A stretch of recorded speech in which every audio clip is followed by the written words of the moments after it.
안녕하세요. 전현지입니다. 이번 시간에는 제세동과 전기 심전율동 전환과 관련된 내용들을 진행할까 하는데요. 아시는 것처럼 전기 치료가 심정지 환자, 특히 심실세동 환자에게서 매우 중요하다는 것은 익히 알고 계실 거라고 생각이 들고요. 관련된 내용들 빠르게 진행할까 합니다. 자, 심정지 환자의 생존율과 심실세동이라는 것이 이제 첫 번째 나오는데요. 보시는 것처럼 신정지 중에서 가장 많이 발생하는 것이 세동인데, 이 세동을 없애주는 제세동이 가장 중요하겠다. 뭐가? 생존에. 그래서 보시게 되면 심정지 후 신경학적 손상 없이 생존한 환자의 90% 이상은 다 모였다. 전기 치료가 가능한 부정맥을 가진 심정지 환자였다라는 점을 꼭 기억해 주실 필요가 있을 것 같고요. 그 외로 무수칙이나 피해 환자, 에시스토나 피해 환자 같은 경우에는 생존율이 매우 낮다라는 점도 기억해 주셔야 될 것 같습니다. 그래서 여러분들에게 이야기를 하지만 심폐소생술이 기본인 건 확실하나 정말 중요한 처치는 전기치료라는 점을 기억해 주실 필요가 있습니다. 알겠죠? 중요한 치료는 전기치료입니다. 물론 심폐소생술이 중요하지 않다라는 것은 아니고요. 환자의 생존에 가장 중요한 것은 어쨌든 환자에게 발생한 부정맥을 없애는 거잖아요. 그것을 제거하는 것 자체가 제세동이 된다라는 이야기가 될 것 같고, 그 다음에 이제 시간 경과와 제세동 성공률이 있는데, 여기에 뭐 여러 가지 말이 있기는 합니다. 이런 산성화부터 해서 심근의 허혈부터 이런 것들이 있는데, 그냥 단순하게 이야기를 하자면, 그냥 정답만 이야기를 하자면, 시간이 지날수록 이 전기 치료의 효과는 떨어진다 라고 보시면 되는 겁니다. 뭐 여기 원인들에 대해서는 쭉 써져 있는데요. 아시는 것처럼 신정지가 일어나게 되면 혈액 공급이 안 되는 거고, 혈액 공급이 안 되면 영양분과 산소가 전달이 안 되는 거잖아요, 세포로요. 그래서 이제 지속적인 이 산성화가 발생할 수밖에 없고, 그 외적으로 또 한번 말씀드려야 될 거는 여기서 이제 맨 윗부분에 나와 있기는 한데, 일반적으로 전기 활동이란 것은 초기에 이렇게 많이 발생할 수가 있어요. 전기 활동이란 것 자체도 뭘 소모하는 거죠? 에너지를 소비하는 거잖아요. 그렇기 때문에 이 전기 활동이 이제 크게 발생하는데, 초기에는 시간이 지나면 지날수록 뭐가 공급이 안 되는 거죠? 심정지 환자는 에너지가 공급이 안 되죠. 그래서 이렇게 커다랐던 전기 활동이 조금씩 감소하다가 작게 되는 거죠. 그래서 이 초기에 재세동을 하게 되면 전기 활동이 많은 상태에서 재세동했을 경우에는 빠르게 이 전기 활동, 부정적인 전기 활동을 제거를 하고 다시 한번 원래의 리듬으로 돌아올 가능성이 높게 되는 건데, 이 전기 활동이 감소했다는 소리는 뭐냐? 이 활동 감소가 아까 전에 얘기했듯이 에너지의 부족 현상이기도 하다라고 얘기를 했었죠. 에너지 부족 현상이 일어났다는 소리는 이 전기 활동이 감소하더라도 정상적인 전기 활동으로 돌아오는데 어려움이 있을 수 있겠다. 왜냐? 이 부정적인 리듬 자체가 작잖아요, 지금. 작은데 이거를 없앤다고 해서 정상적으로 돌아올 만한 또 하나의 에너지가 있는가라는 의문점이 드는 거죠. 그래서 뭐 이런 것들이 좀뭐 어렵거나 이해가 좀 이해하는데 방해가 된다면 그냥 단순하게 얘기를 합시다. 여러분들 뭐든지 시간이 지나게 되면 노화다, 물건이든 음식이든 뭐든지 다 상하거나 혹은 기능이 떨어지잖아요. 여러분들 핸드폰도 처음에 샀던 것보다 지금 뭐 2년, 3년 지났을 때 훨씬 더 기능이 떨어졌죠? 하도 많이 써서요. 여러분도 몸도 마찬가지예요. 지금 성장하고 난 후에 최고치로 성인이 되고 난 후에부터 신체적인 노화가 벌써 발생하고 있죠. 시간이 지나면서. 음식도 마찬가지. 시간이 지나면서 점점점 상하죠.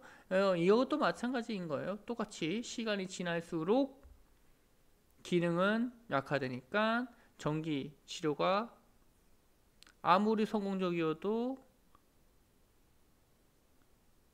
전기 치료가 성공적으로 시행되더라도 생존할 가능성은 좀 떨어지게 된다 라는 점을 기억해 주시면 될 것 같고요. 자, 다음으로 넘어가세요. 뭐 그와 관련된 앞서 얘기했던 내용들이 이제 여기에 나와져 있는 거고, 이제 결과론 쪽으로는 1분마다 7에서 10%씩 감소한다. 뭐 요것만 좀 기억해 주시면 될 것 같아요. 여러분들의 가장 큰 거 그냥 1분의 10% 이렇게 기억하시면 될 것 같아요. 그래서 10분이 지나면 성공률은 0%에 달한다는 점 기억해 주시면 될 것 같고요. 그 다음에 이제 자동제 시동기하고 조기제 시동이 있는데, 뭐 자동제 시동기는 이제 일반인들도 사용할 수 있도록 되어져 있는 것을 이야기하는 거고, 앞서 말씀드린 것처럼 심정지 환자에게서 이 심실세동이나 몸에선 심실빈맥일 때 가장 중요한 치료가 전기 치료가 되기 때문에 일반 의료인 외에 일반인들 사용할 수 있게 만들어진 조기제 시동에 의해 만들어진 것이 자동제 시동기다라고 이렇게 이해해 주시면 될 것 같고요. 뭐 자동제 시동기란 말 좀 사라져서 이제 자동 심장 충격기라고 얘기를 하긴 하지만 이렇게 좀 같이 연결시켜서 이해해 주시면 될 것 같아요. 조기제 시동의 필요성 때문에 일반인들이 심폐소생술을 하고 자동제 시동기를 배워야 하는 이유가 되었다라고 보시면 될 것 같고, 응급의료 체계야 뭐 제세동이란 말이 있는데, 뭐 아시는 것처럼 응급의료 체계 내에 활동하고 있는 모든 사람들은 당연히 이제 자동제 시동기부터 해서 수동 제세동기, 뭐 제세동의 필요성 여부 같은 것들을 판단할 수 있도록 기본적인 의학적 지식을 쌓도록 되어져 있죠. 다 아실 거라고 여러분들 다 알고 있는 내용들이고요. 그 다음에 전기 심장육동 전환과 제세동의 원리라는 것이 있는데, 여기 써져 있는 것처럼 이제 전기 충격을 강하게 줬을 때 심근세포를 탈분구시킬 수 있다라는 점, 이걸 이제 기억해 주시면 될 것 같은데, 자 보시게 되면 전기 심장 율동 전환 같은 경우 우리는 이제 카디오 버전이라는 말로 많이 쓰죠. 그래서 심장의 전류를 전달하는 빈맥주를 중단시키는 그래서 이제 전기 심장 율동 전환과 제세동의 원리를 다시 한번 볼 건데, 이제 탈분국 시켜가지고 이 심장 율동 전환, 그러니까 심장 율동 전환이 이루어진다고 하게 된다면 빈맥을 중단시킬 수 있다라고 보시면 될 것 같고, 이제 더 강력한 전기 충격이 가해진다면 제세동을 죽일 수 있다. 그러니까 빈맥을 없애면 이제 뭐 동일한 방법인데요. 이거 첫 번째 있던 동일한 말이에요. 전기 카리오 버전과 이제 디플레이션 같은 경우에는 동일하게 이 강력한 전기 충격을 가해서 심근의 탈분국을 시키는 원리로 작용한다라고 보시면 될 것 같고, 이 전기 충격이 빈맥을 중단시키면은 너무나도 빠른 맥을 중단시킨다면은 이제 심장 율동 전환이 되는 거고, 이 세동파를 없애면은 제세동이 된다라고 그냥 알고 계시면 이렇게 기억해 주셔도 될 것 같고요.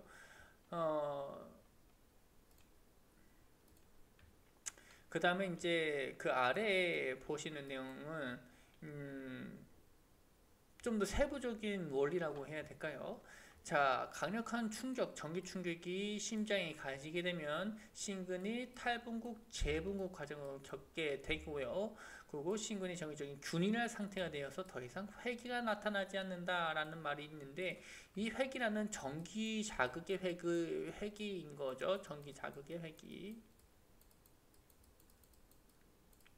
일반적으로 우리가 알고 있는 정상적인 이 전기 회로도 그죠? 알고 있죠. 이 로드들이 있고, 그 다음에 이제 파킨슨 파이버까지 넘어가게 되는데, 이 정상적인 전기 자극로에 따라서 전기가 이동되는 것이 아니라 각각의 심근의 세포들이 전기 자극을 주고 있는 상태가 세동인 거죠. 그래서 이러한 상태를 없애버려서 이 회기라는 말이 나오는데, 이 전기 충격, 전기 자극이 가해지게 되면요, 이 전기 자극은 또 다른 전기 자극을 유발하게 되거든요. 그래서 이게 계속적으로 주변에 다른 세포들을 자극하는 상황이 이제 전기 회리라고 보셔도 될 것 같고요. 물론 여기서 얘기하는 회기하고는 좀 다르긴 하지만, 어쨌든 간에 조금 이런 앞서 말씀드린 것처럼 전신 아니고 심근 내 심장 전체 심장을 봤을 때 선행되고 있는 전기 회로도 내 외쪽으로 있는 전기 리듬을 다 모두 없애버린 거예요. 엄청나게 강한 충격을 가하니까 모두 다 사라지는 거죠. 여기저기에서 발생했던 모든 전기 충격이 강한 전기 충격에서 모두 다 일시에 사라지게 된다라고 보시면 될 것 같고요. 그래서 이제 이러한 회기가 사라지고 난 후에 부정신 리듬, 정상적인 동성 리듬에 의해서 심박동이 유지되므로 부전맥이 나중에 치료가 된다. 물론 이제 무조건적인 전기 치료하는 데서 무조건으로 이제 정상 리듬이 되는 건 아니고요. 그래서 여기 보시게 되면 심근에 가진 전류에서 심근의 80% 이상 탈보급되면 제세동이 성공할 수 있다라고 설명을 해주고 있죠. 그래서 제세동의 용량은 전기적 용량은 매우 큽니다. 200줄이라는 매우 엄청난 에너지량으로 심장에 충격을 가한다라고 보시면 될 것 같고요. 그 다음에 뭐 제세동이라는 말이 있긴 한데 여기 제세동 같은 경우에는 제세동기네요. 그죠? 제세동기 같은 경우에는 이제 전류가 진유라는 정도만 기억해 주시면 될 것 같고 그 다음에 이제 뭐 조류라는 것들은 지금 현재 사용하지 않으니까 보지 않으셔도 좋고요. 현재 모든 제세동기는 직류다라는 것만 알고 계시면 됩니다. 그래서 제세동기는 직류다라는 정도만, 이 단락에서는 이렇게 말이 많긴 하지만 제세동은 직류를 통해서 이제 전기 전달한다라는 정도만 기억해 주시면 될 것 같고, 그 다음에 전기 심장 율동 전환과 빅맥선 부정맥의 종류, 뭐 치료와 관련된 이제 부정맥들이 이제 여기 써져 있기는 한데요. 전기 시점은 그 카리오 버전으로 치료할 수 있는 부정맥과 치료할 수 없는 부정맥들이 여기에 나와져 있는데 이건 그냥 간단히 보시면 될 것 같고요. 뭐 제세동기 구조도 여기에 있긴 하지만 여러분들이 많이 사용했기 때문에 보실 필요는 없을 것 같고, 그 다음에 뭐 제세동기 종류가 뒤쪽에 나오긴 하는데 우선 체표형과 체내형이 있는데 체표형은 피부 쪽에 하는 거, 체내형은 몸속 안속에서 진행하는 거라고 보시면 될 것 같고요. 대부분 여러분들이 사용하는 것이 체표형이다. 수동형이든 자동형이든 간에 여러분들 연구실에서 사용하는 거는 이제 체표형이다 라고 보시면 될 것 같고요. 체내형 같은 경우에는 여러분들이 잘 모르겠지만 대부분 이제 수술로 몸 안에 삽입되어져 있는 제세동기나 혹은 그 심장내과에서 수술하시다가 심전지가 오게 되면 심장에다가 이렇게 뭐 동그란 제세동기를 갖다 댈 텐데 심장이 직접적으로 충격을 가해지는 거죠. 이런 제세동기도 이제 체내형 제세동기라고 보일 수도 있죠. 어떻게 보면요, 심장에다 직접 충격을 가하니까. 물론 이건 수술 때만 사용합니다. 오픈 체스트를 했을 때만 가능한 방법이라고 보시면 될 것 같고, 그 다음에 있는 것이 이제 자동과 수동이 있는데 뭐 이거는 특별하게 설명할 필요가 없죠. 자동과 수동이라고 써져 있지만 여기서 말하는 자동은 진짜 전원 버튼만 누르면 모든 걸 다 해주는 자동이 아니라는 건 여러분 잘 알고 계실 것 같고요. 여기서 쓰이는 자동은 뭐 어떤 의미냐? 심전도 분석이 사람에 의해서 분석이 된다면 수동이 되는 거고, 그렇지 않고 심전도가 자동으로 기기가 분석한다면 이 자동 제세동기 같은 경우 이 심전도 분석이 어떻게 이루어지느냐가 가장 중요하다라고 보시면 될 것 같아요. 물론 그 외적으로도 이 제세동의 그 전기 충격 양도 조절하는 것도 이제 이거는 자동이고 이건 수동이다 뭐 그런 것도 있긴 하지만 그냥 제가 개인적으로 생각할 때는 심전도 분석이 자동으로 되면 이제 자동 제세동기고 심전도 분석이 수동으로 되면 수동 제세동이다라고 이야기를 많이 해요. 물론 전기 용량까지 앞서 얘기했던 것처럼 전기 용량까지 포함시켜서 들어갈 수 있겠지만 왜 그렇게 되냐면요, 왜냐면 자동 제세동기 누구도 쓸 수 있어요. 일반인. 수동 제세동기 누구만 쓸 수 있어요. 의료인. 그래서 자동차 제동기는 의료인 포함해서 모든 사람이 쓸 수 있지만 수동제 제동기는 의료인만 쓸 수가 있습니다. 거기에는 어떤 지식이 기반되어져 있어야 되느냐? 심전도 분석이라는 것이 기반되어져 있어야 됩니다. 일반인들 심전도 분석할 수가 없잖아요. 이 사람이 전기 충격 필요한 사람인지 아닌지 심전도 리듬을 보고 확인할 수가 없어요. 그래서 이 사람은 자동으로 심전도를 분석해줘야 되는 거고, 의료인은 뭐가 가능하죠? 심전도 분석이 인간에 의해서, 사람에 의해서 판단이 될 수 있죠. 그래서 기계가 하지 않고 인간이 판단한 다음에 그 필요한 용량에 맞춰서 제세동을 사용하는 겁니다. 이게 가장 큰 차이점이라고 볼 수 있겠죠. 다시 한번 말하지만 요거는 이제 개인적인 의견이라는 거 알고 계시면 될 것 같고요. 제 수업 중에 몇몇은 이제 개인적인 의견이라고 강하게 어필하는 것들이 있는데, 이게 여러분들 이제 제 개인적인 생각이 여러분들에게 이제 일반화의 오류를 끼쳐서 이게 마치 무조건 그렇게 되는 상황인 것처럼, 무조건 이게 정답인 것처럼 헷갈리게 다가갈까봐 말씀을 드린 거고요. 다시 한번 얘기를 하지만 지금 말씀드린 내용들은 일반 제 개인적인 생각이라는 것을 알고 계시면 좋을 것 같고요. 자, 여기서도 설명을 해주고는 있죠. 서지고 거기에 관련된 설명을 해주고 있긴 한데, 뭐 그냥 아까도 했던 내용과 동일하기 때문에 보고 넘어가 주시면 될 것 같고, 이것도 그냥 앞서 얘기했던 내용들과 동일하기 때문에 보고 넘어가 주셔도 될 것 같아요. 네. 그 다음에 그 아래에 있는 내용들을 이제 볼 건데, 여기에 보셔야 될 게 이제 경흉저항이라는 것이 있어요. 이게 뭔 말이냐면, 피부 바깥쪽에서 전기가 심장 내부로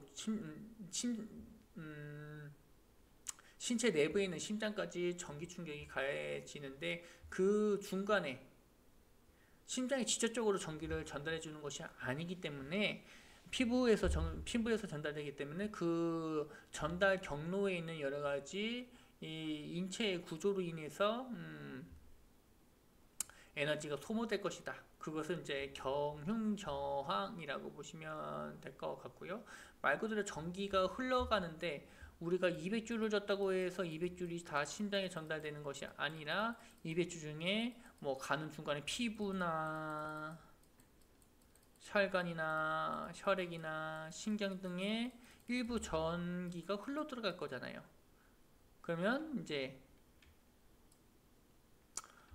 내가 원하는 양을 집어넣을 수 없게 되는 거고, 그 다음에 여기서 말하는 이제 저항이라는 거는 이제 저항이니까 들어가는 건 막는 거니까, 요건 이제 일부 흘러가는 걸 이야기하는 거고, 들어가는 건 막는 거니까 이제 거리, 내가 여기 심장이 여기 있는데 여기서부터 여기까지 들어가야 되잖아. 그럼 여기 중간에 있는 여러 가지 피부, 앞서 얘기했던 피부, 뼈나 뭐 혈관 같은 것들이 진행할 텐데, 그 여러 가지 구조물들에 의해서 방해를 받게 된다라는 점, 그리고 그 외쪽으로도 이제 뭐 습기나 피부의 습기 정도, 이제 수분이라고 얘기를 해야 되겠네요.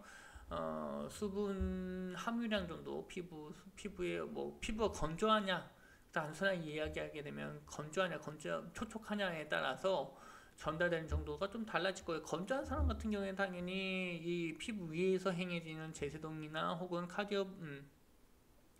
심장율동 전환에 의해서 발생되는 전기가 잘 흘러 들어가진 않겠죠. 저항이 좀 더 세지겠죠. 뭐 그런 것들도 생각해 주셔야 되는 거고, 그 다음에 이제 뭐 누르는 압력 같은 것도 내가 얼마큼 이 제세동기의 패드를 압력을 가해서 눌렀느냐에 따라서도 전달되는 전기의 양은 달라질 수밖에 없습니다. 그래서 견인저항도 생각해 주셔야 될 것 같고요. 그 다음에 뭐 그 아래 보시게 되면 여기에 뭐 10%의 전류 손상이 발생한다라는 것도 좀 보셔야 될 것 같고, 모든 에너지는 줄로 표시된다라는 것도 기억해 주셔야 될 것 같고요. 그리고 뭐 견인저항 관련된 내용들 중에서도 이제 이 패드와 관련된 전극이라 써져 있는데 패들이나 패치가 되겠는데 패드가 되겠는데 이거 같은 경우에는 보시면 전극의 크기가 크냐, 너무 커서도 안 되고 너무 작아서도 안 되겠죠. 그래서 적당한 크기의 경융저항에 의해서 적당한 크기를 사용할 것을 여기서 설명을 해주고 있는 거고요. 뭐 감소의 충격력 감소기라는 것도 있는데 그냥 이것도 보고 넘어가시면 됩니다. 그래서 경융저항이 주는 요소로 해서 전극의 크기, 그 다음에 전극과 피부의 접촉면, 그 다음에 호흡의 주기, 전극 간의 거리. 여기 이제 피부의 접촉면과 공기하고 뭐 생리시는 전도물질이라는 말이 있는데 이게 이제 피부가 얼마큼 수분을 함유하고 있느냐가 되는 거죠, 그죠? 호흡의 주기도 있고 전극 간의 거리도 있고 이제 가해진 압력이 이제 얼마큼인가 제소동 사이의 시간의 간격도 마찬가지로 이제 경융저항에 영향을 주는 요소인다라고 보시면 될 것 같고요. 피부 접촉면에 관련된 내용들이 여기에 나와져 있고 그 다음에 이제 압력을 주는 방도 전극에 압력을 주어서 경융저항을 감소하는 것도 이제 얘기해주고 있고 그 다음에 제세동을 제세동 사이의 시간도 조금 짧게 하는 것이 이제 경융저항을 줄일 수 있지만 뭐 그건 뭐 그렇게 큰 영향을 주지 않는다라는 이야기 큰 영향을 주지 않는다라는 연구 결과도 있어서 네. 제세동 같은 경우에는 여기에 보시는 것처럼 병원 내에서 심전동을 실하고 상태에서 심실세동이 발생할 경우에 연속적으로 3번 제세동을 할 수 있다는 점, 요것만 조금 볼만한 내용일 것 같기는 해요. 나머지는 여러분들 알고 있는 대로 제세동을 시행하시면 되기 때문에 요 정도만, 요것만 조금 여러분들 기억해 주시면 될 것 같고요. 자, 그 다음에 이제 그 다음에 있는 내용들을 보셔야 될 것 같은데, 전극의 뭐 위치 방법이 있는데 전외 위치법이 이건 이제 정통적인 방법인 거죠. 그래서 이제 우측 빛반짝하고 왼쪽에 중앙에 가선에 되는 방법 가장 많이 여기 써져 있는 것처럼 가장 많이 하고, 전후 위치법 같은 경우에는 흉골 좌측 신천부에 대고 등 쪽에 좌측 또는 우측 경관뼈 안쪽에 되는 방법 많이. 이거는 이제 패치는 큰데 사람의 몸은 작은 경우 대부분 이제 소아에서 성인 패치를 사용할 때, 패드를 사용할 때 많이 사용하는 방법이고요. 그 다음에 여기 써져 있는 것처럼 성경률 차이는 없다라는 점 알고 계셔야 될 것 같고, 그 다음에 여기 추가적으로 제수동이 성건적으로 들어가지 않다면 이제 전극의 부착반을 바꾸는 방법도 사용할 수가 있는데, 여기서 말하는 제세동이 성공적이지 않다라는 말은 제세동을 가한 전기 충격이 내가 원하는 만큼 환자에게 가해진 겁니다. 가해지지 않은 겁니다. 그러니까 제세동에는 환자가 살아나지 않는다고 해서 전극을 바꾸라는 소리가 아니라, 전극의 위치를 바꾸라는 소리가 아니라, 이제 제세동하게 되면 이런 그 세동파에서 쭉 모니터상 보이지 않을 정도로 쭉 이 전기의 에너지량이 높아지게 되고, 그 다음부터 이 모니터에 다시 이렇게 파가 보이게 되는데, 이런 상황이 일어나지 않는다면, 내가 원하는 양의 제세동이 전달되지 않는다면 요때 바꾸라는 소리지, 제세동을 했고 이렇게 엄청나게 높아지는 이 전기의 파동을 받는데 이거를 무시하고 그냥 전극의 위치를 바꾸는 것은 부당하겠다, 적절하지 않겠다라고 보시면 될 것 같고요. 그 다음에 이제 여기서 말하는 얘기는 처음에 전외 위치법을 하고 난 후에 제세동을 해도 불응할 때에는 전후 위치법으로 적용받으면 제세동 가능성이 커진다는 보고가 있다라는 말인데, 여기서 얘기하는 거는 이제 전외 위치법을 했는데 환자가 소상하지 않거나 혹은 앞서 얘기했던 것처럼 제세동이 가능성이 떨어지게 된다면 그때는 이제 전후 위치법을 바꾸라는 이야기가 될 것 같고요. 뭐 근데 제가 앞서 말씀드린 것처럼 굳이 전극의 에너지가 적절하게 전달이 되고 있는데, 환자에게 전달이 되고 있는데 바꿀 필요는 전혀 없습니다. 전혀 없다라는 점. 물론 이건 개인적인 의견이긴 하지만 네, 바꾸실 필요가 없어요. 그냥 이렇게 흉부 앞쪽에다가 전후의 위치 방법으로 이렇게 하고 난 후에 이제 제세동이 잘 전달이 안 되거나 뭐 문제가 있으면 그때서는 한번 바꾸다거나 아니면 제세동을 다시 한번 살펴본다거나 그러시는 게 좋고, 뭐 굳이 뭐 전구 바꾸는 상황을 제가 잘 본 적은 없습니다. 본 적도 없고. 자, 그 다음에 뭐 소화 같은 경우에는 최소 1에서 2cm 정도 이상 떼고 전구 위치시키는 게 좋고요. 붙으면 안 돼요. 붙으면 안 된다는 점. 그래서 아주 작으면 앞서는 뭐라 그랬죠? 앞뒤로 붙이한다 라고 보시면 될 것 같고요. 그래서 최고 작고 패드의 크기가 크면은 이제 전후로 많이 사용한다라고 얘기했었죠.